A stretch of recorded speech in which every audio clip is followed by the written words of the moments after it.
Meaning of fender. Fender.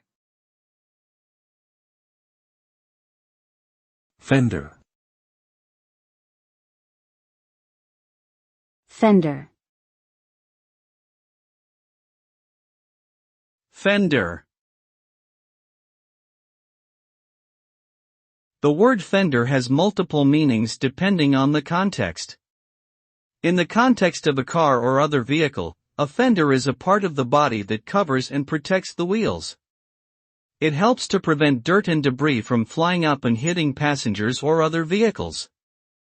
In the context of a boat, a fender is an object placed between the boat and a dock or another boat to prevent damage. Overall, a fender is a protective barrier that serves to prevent damage to something else.